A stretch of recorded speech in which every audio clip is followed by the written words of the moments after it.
All right, data collection. It's been a big political issue this year, but quite apart from the controversy, the politics and the spying, there are of course many organisations quite legitimately collecting data, more and more data about us, our habits and our spending behaviour. But that means, I guess, there are a lot of numbers to crunch. So to give us an insight into how that data can be used to improve your operations, please welcome the Chief Strategy Officer at Arria NLG, Matt Gould. NLG, I beg your pardon. Hey, payments people! How are we? We good? This is usually the graveyard slot now after lunch. The carbs are settling in, all that rice you ate. One too many Pinot Noirs last night. You're like, oh, God. So thanks for staying with me. I'm going to go short, snappy, keep you happy, half an hour on big data. Ooh. And artificial intelligence. Ooh. My message is simply that the robots are coming, all right? Simple as that. Big data and language. Okay, so we are talking about big data. We are a company, a publicly listed company. I'm one of the founders. My name's Matt Gould out of the UK. We're a spin-off from the University of Aberdeen. Our fascination is with data, big data, your data, and language and how data gets communicated. The challenge that I'm hearing as I sit in these sessions, well, I have challenges because I don't understand ISO so well, especially in this concept. But the challenges that I'm hearing you evoke are these. One, to derive insight and drive action from all of the data we process. Boy, you guys process a lot of data. You really do. In terms of the data that we see, structured data anyway, there's only two organizations that get more through their pipes. One is ballistic missile tests, and the other is the weather forecasts.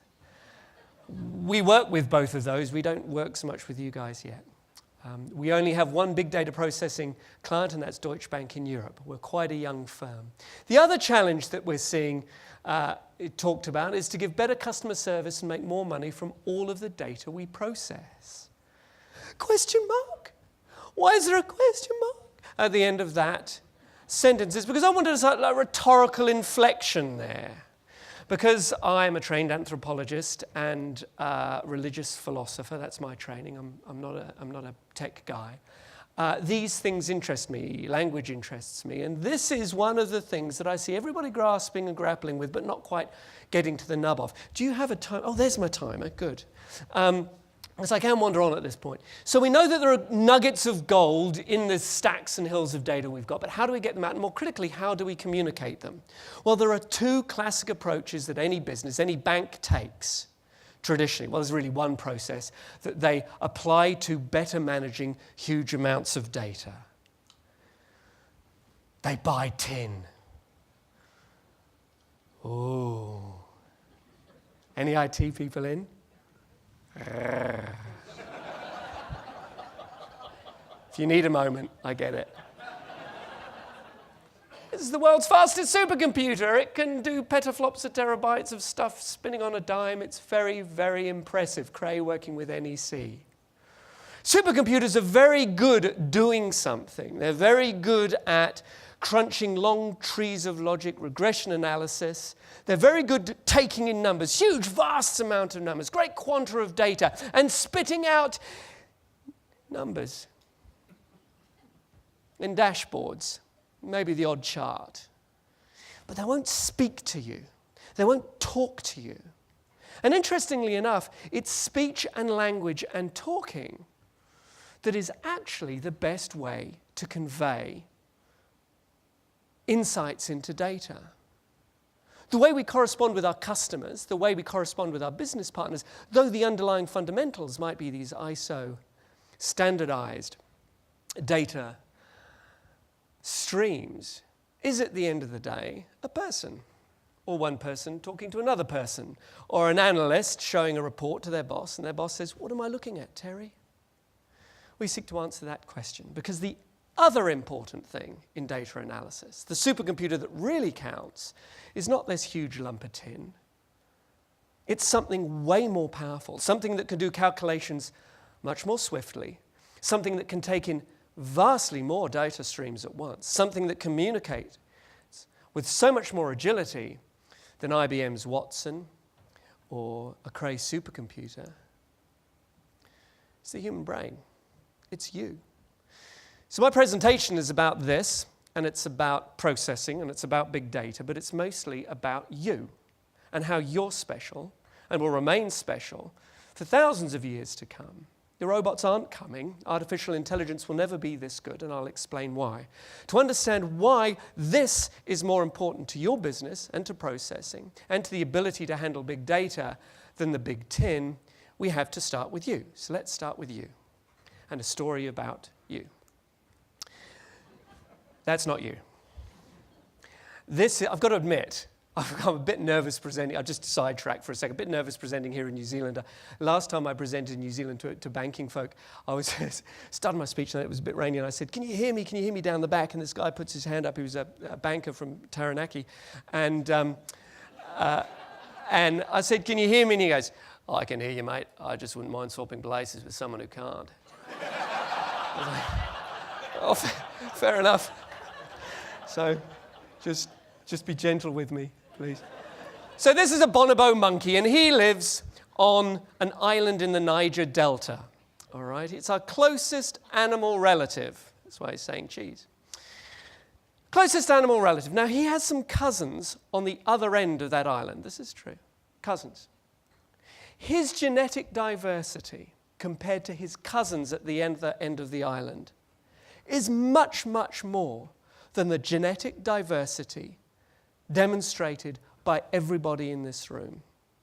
Indeed, he is a more distant relation to the cousin who has lived for thousands of years, of generations, on the other end of the island than you are to every other person in the world. We know this because we've done the regression analysis on mitochondrial DNA. So what happened? How is it that he's different to his cousin on the other end of the island, yet we are genetically almost identical? It's because very recently, a mere 100,000 years ago, everyone in this room had the same mum. And she lived in East Africa. And she was part of a group of no more than 500 individuals, we've worked out, again through regression analysis of mitochondrial DNA, who became the Homo sapiens sapiens species. Something happened 100,000 years ago that made her different from her. And that was language, coupled with imagination. 100,000 years ago, concepts of past and future came into being in our cerebellums, and we started communicating them in language. Think about it.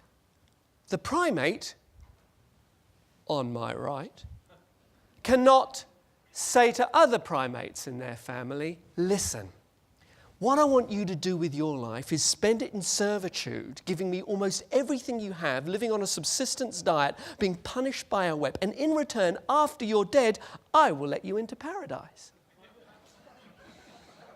The primate on my left, she can. And that's what makes us different. Our ability to tell stories and communicate with language and hold concepts in language.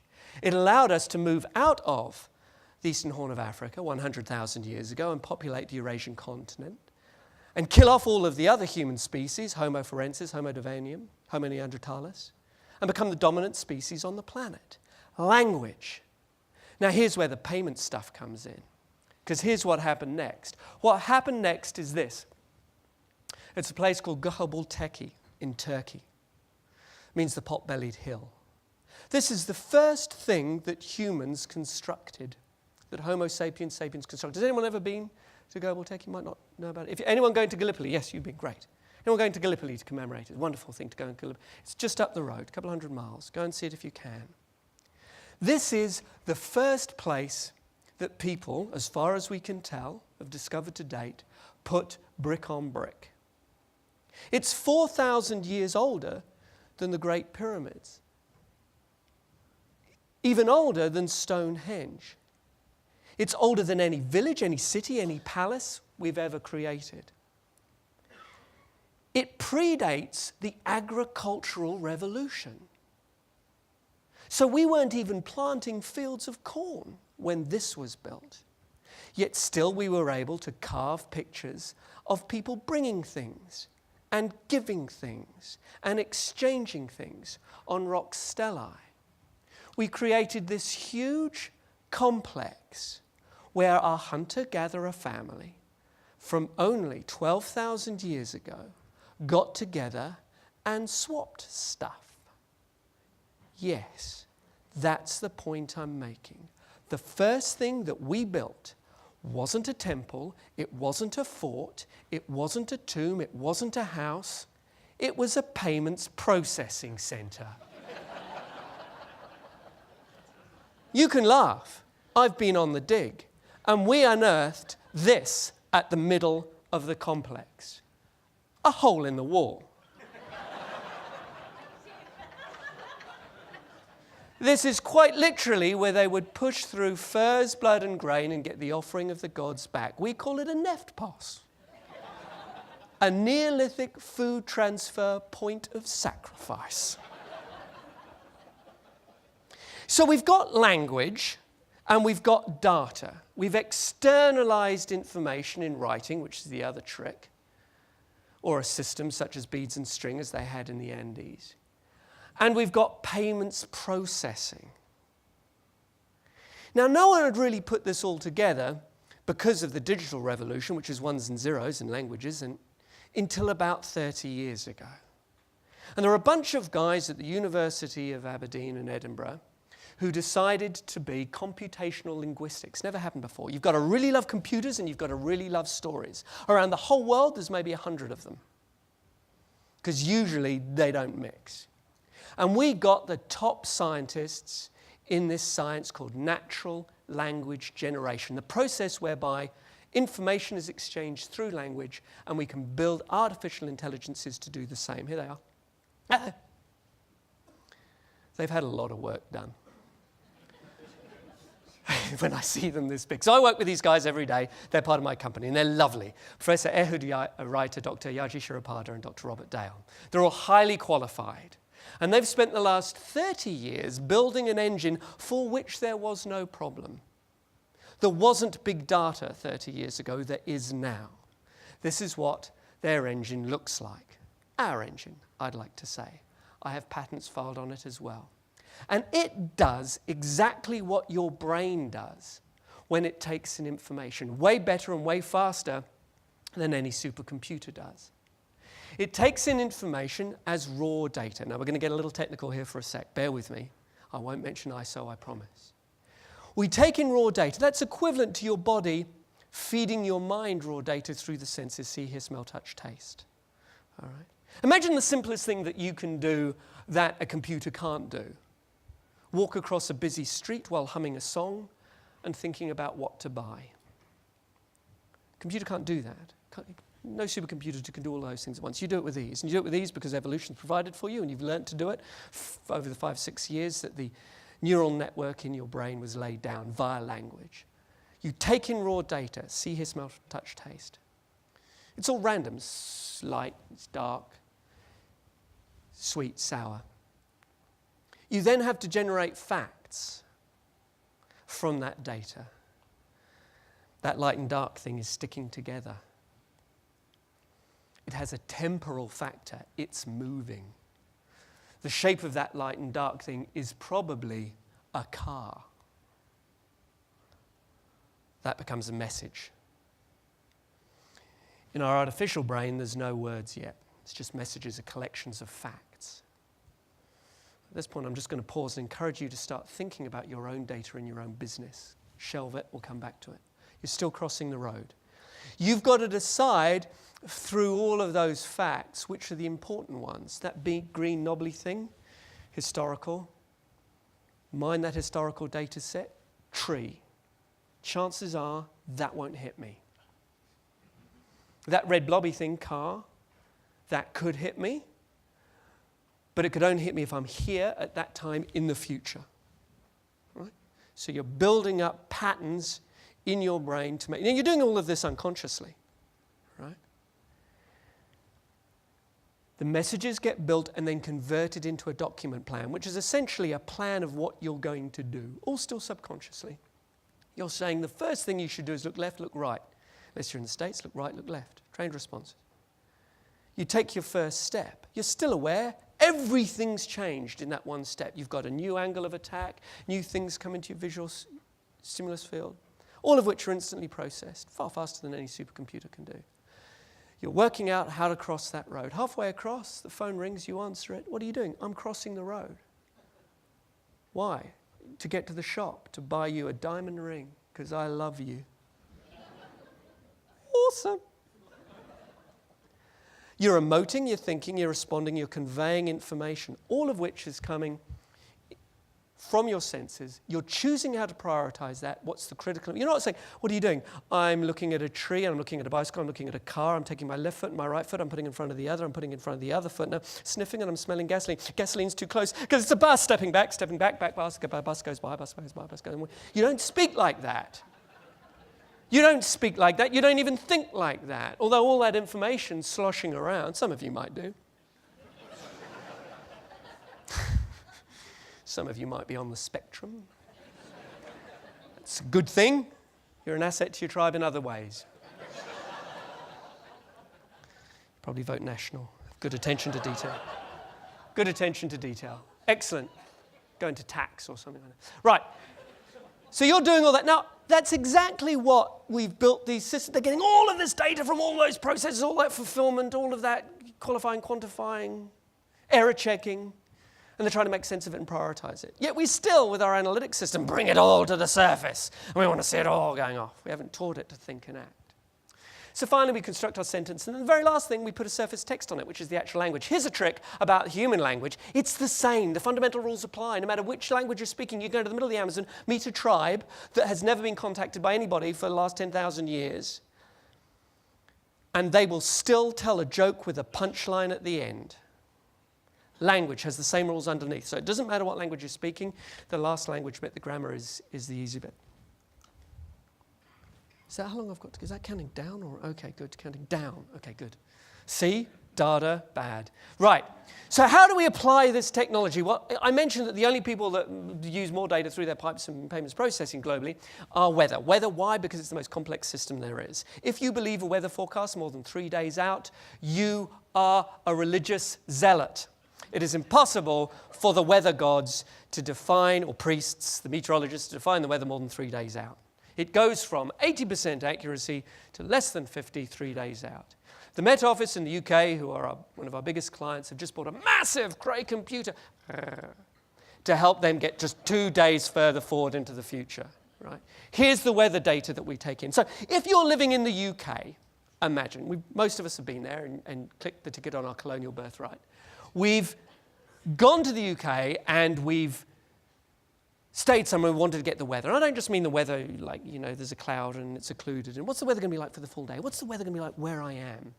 The only way you can get the weather where you are is if you're lucky enough to live in, historically, one of the 50 centres in the United Kingdom that the Met Office lets a meteorologist actually write a weather forecast for. They do it once a day and they do 50 sites up until this year. This is what they did. And they write something like that on my left, your right.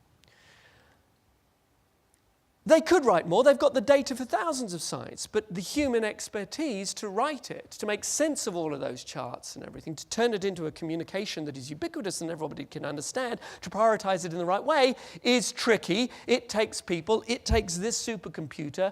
They are log-jammed. Now, thanks to us, as you can read there, they can do 5,000 forecasts in under a minute. That's written by us. Every forecast in the UK from the Met Office now is written by Arria's system, Arria's brain. The interesting thing is, though, you can download different experts. So you could say, hey, right now, right where I am, it's a service we're bringing.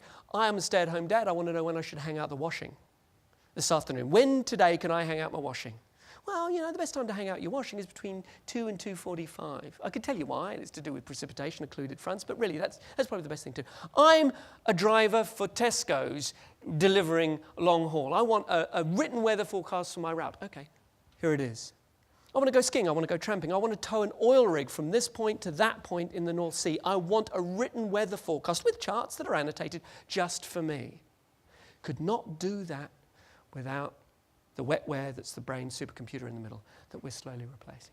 Another example, we wanted a mission-critical system, so we went with babies in incubators to prove our technology.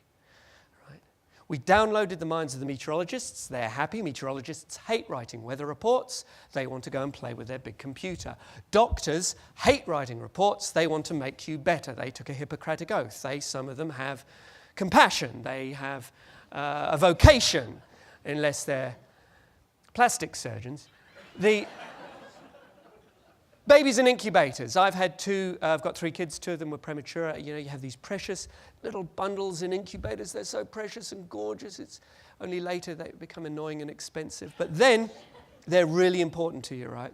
And they're plugged into heart monitors, and they're plugged into blood ox monitors and so on. And all that data is coming off, and it's coming off in charts. The doctor still has to make sense of it and write a report. And his report might say something like, patient Brown overnight, she had a temperature that spiked to 104 degrees Fahrenheit, and it was brought under control in naproxen sodium, 5 milligrams in 100.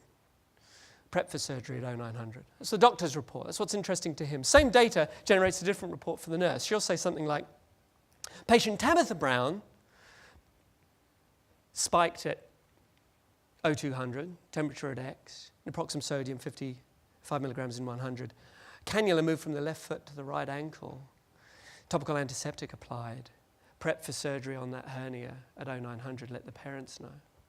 Mum and dad at home, because they're taking a night off, get an email that says, hi, it's Tabitha here. I got a bit hot in the night. Don't worry. Nurse Jackie gave me ibuprofen, gave me Nurofen. When you come in, don't be alarmed. You'll see a little bit of blood on my left ankle. That's where they moved the line. Didn't hurt. They put some anesthetic on it. Don't forget you're meeting Mr. Smith, the surgeon, at 8:45. I'm all good, ready for my surgery. Right. So data communicated to 3 different audiences in the way that they need it communicated, the same data. Communicating much more than you can with graphs and charts. So we do it in finance, we do it for weather. We do it in finance, where we're working at the moment in processing, is we do a lot with the institutional buy side. These are the sort of reports we do. And you can see they're like people would write, right? It's not robo-journalism. It's not templates. We're not saying if X, then write Y. We're building it up from facts to messages to documents to sentences to out. We do a lot of work now with organizations around compliance and fraud detection, where despite all of the systems throwing up red, amber, green alerts, so let's stick with fraud detection, that there's still a human person there who's got to say, well, is this a false positive or not? Is this one that really has to be pursued? Now, I know that fulfillment system that gives us that batch over from Japan always trips, and it pushes the parameter out and gives me a false rate. I know that. So I'm not going to bother worrying about those, because that's just an idiosyncrasy of the system. My gosh, there are idiosyncrasies in complex payments and fulfillment systems, and usually have people to make sense of it. But this one is interesting. It's only amber, but it looks decidedly suspicious. I know that because of my experience and wisdom. We're not trying to replace the people. We're just trying to empower them, allow them to be more effective, do more with their day. So that's where we come in. We would be downloading their minds into the machine in order to report on the data and highlight what they would report on if you had 1,000 of them and they could work 24/7 and they could look at all of the data all of the time. That's what we do with that engine that I showed you. It's a software stack. It's a thing. You can buy it. This is your expert. We download his mind. All right? This is how the process works in the final 5 minutes. How do we download his mind?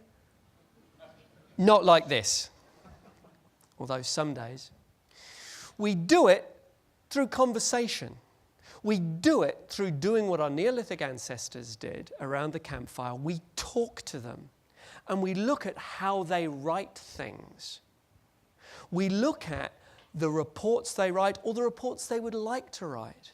And because we've got those, I was going to say uber nerds, but that would have been disparaging. Because we've got those amazing guys, the computational linguistics guys, they can learn a lot from the text. I'll give you an example with the weather. If you just did the data to the text, this is what would happen.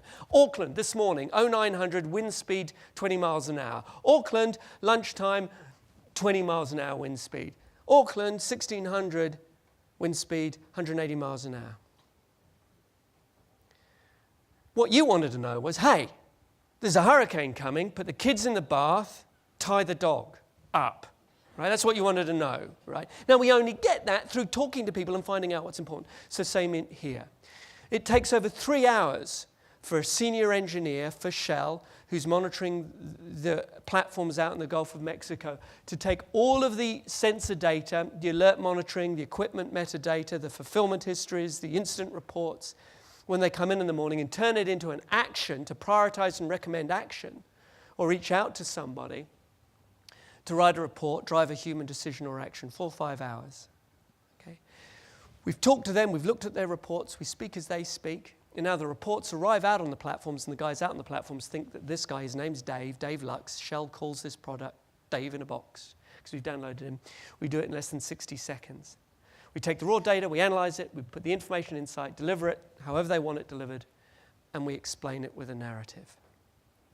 So my challenge to you guys is, and I'm going to give you a couple of minutes back, is where are the experts within your organization who, if you could increase the potential of, who you could effectively clone and download into our machine, would make you more revenues or improve your operational capabilities? Where do you have compliance bottlenecks that we could write the stuff for? Where are your customers who would like an instant personalized message about the status of a transaction, status of an account, bearing in mind all of their history?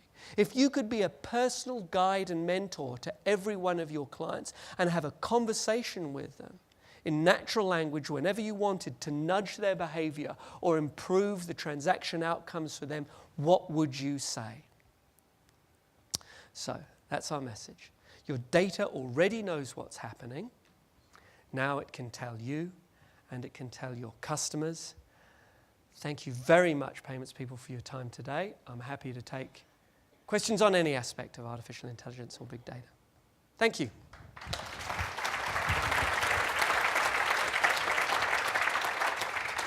Does anyone feel like they need to download their brain after that? There was like an informational whirlwind. Have we got any questions from the floor? Yes.